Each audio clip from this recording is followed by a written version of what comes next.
tab in the slide options. In this workshop, we're going to be creating this layout. We're not going to be animating or moving the photographs or text in any way. We're simply going to be resizing and positioning our photographs to create this still layout. Now, this is a workshop, so if you want to follow along with me, we're going to be using these photographs: Music 3, 9, 17, and 23. So to begin, what I'd like you to do is click on Music 3, hold your Shift key, and click on Music 23, and this selects all 4 of them. Now hold down your Control key and drag and drop them into a single slide. Now all of them are in there. Double click on that slide and we're going to go into the Layers window. And you can see we have all 4 of our layers there. I'm going to ask you to change the position of each of these layers, not within the slide, but their layer order. I'd like Music 9 to be on the bottom, and you can either do that by clicking and dragging it down to the bottom. I would like Music 23 to be layer number 2, and we can do that by clicking on the blue button. And now, if you can see down here, this is my finished version. We now have our layers in the correct layer order that we see them in the final version down here. Music 17 is on the top, and it's on the top down here. Music 23, the red guitar, is second in line. Then Music 3, the banjo, is on the bottom. And Music 9 is down here at layer 4. Now the layer order doesn't really matter in this because we're not moving our photographs. I just wanted a visual representation for you so that when you look at your layer list, that will help you when you're determining which photo is visually on top, middle, and bottom. But since we're not moving them around and we're not flying them around, the layer order in this workshop doesn't really matter, but it does help to visually represent where you're going to place them in your slide. Let's start with Music 9, which is the bottom, layer 4. The first thing I want to do is change its scale, and I'd like to change it to 80. And you can just click on it and type in 80 and then click away to deselect it. And let's just kind of move it over to the side, and you can just simply grab it and move it. As you're doing that, notice what happens to the X and Y coordinates. You can just play around, grab it, and when you let go, you can see that you've changed your X and Y coordinate as for its position. We'll get into the specifics of that here in a minute. Just kind of move it off to the side. Now these 3, I'd like to click on layer number 1 and change its zoom to 30. And we're going to move it up to the top here somewhere. Just click it, drag it, and put it anywhere up there. Click on the second layer, Music number 23. Change its zoom to 30. And what you're doing is you're changing the scale to 30%. And move it right underneath there. And then the last one, Music 3, change it to 30% of its scale and move it to the bottom. And now we have it. As you can see, I want to point out the layer that you have selected is brighter in your preview window. This just helps you know which layer you have selected. And this is just a helpful visual tool. This isn't what it's going to look like in your final product. While you're in this window, this just helps you know which layer is selected.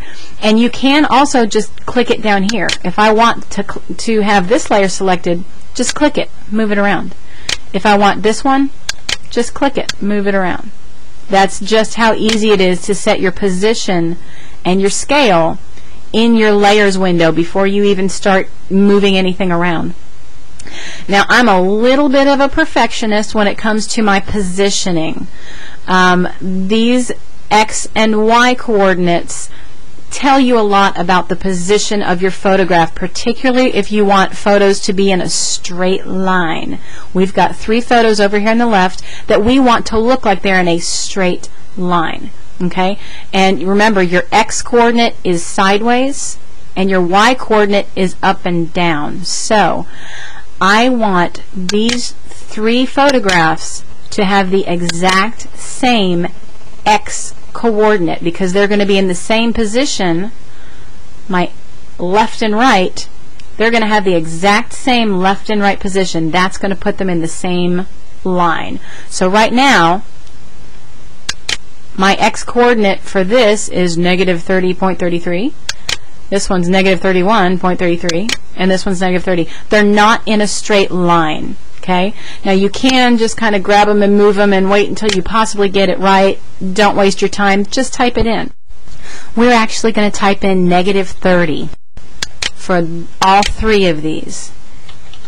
And your positive numbers would be to the right of center, and your negative numbers are to the left of center. So now all three of these photographs have an x-coordinate of negative 30, which puts them in a straight line. Now they are all going to have different y-coordinates because y is up and down.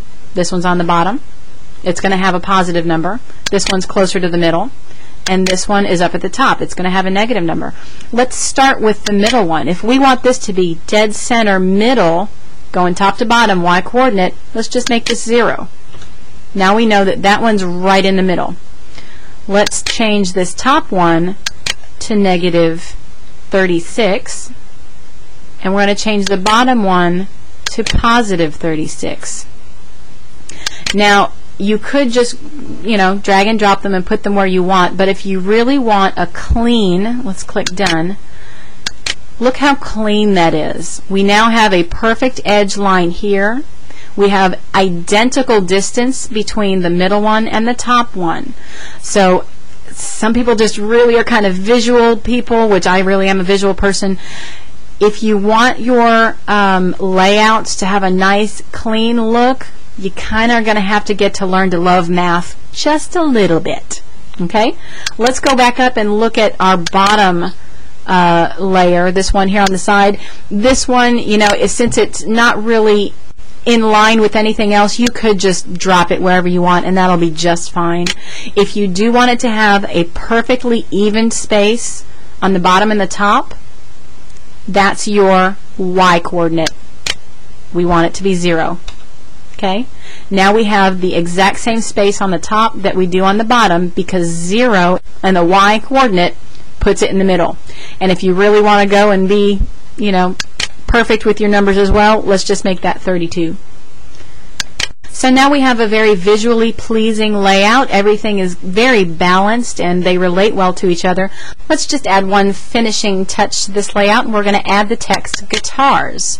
So if you come up to your slide option window and go to your captions tab, we're just going to type in the word guitars. And it's going to default to whatever font you may have used in the past. Mine jumped to Arial.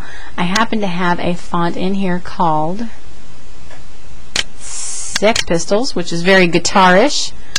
Going to change the font size to 56. And the same thing in your caption preview window as your layers window. You can just click and grab your captions and move them around. Okay? Now, if you really want your captions to pop a little bit, we're going to add a drop shadow.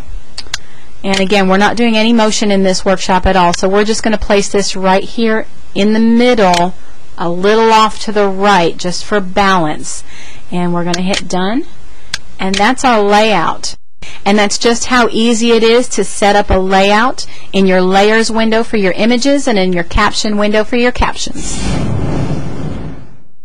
So now that you know how to quickly and precisely size and position your layers, you're ready to begin the editing process.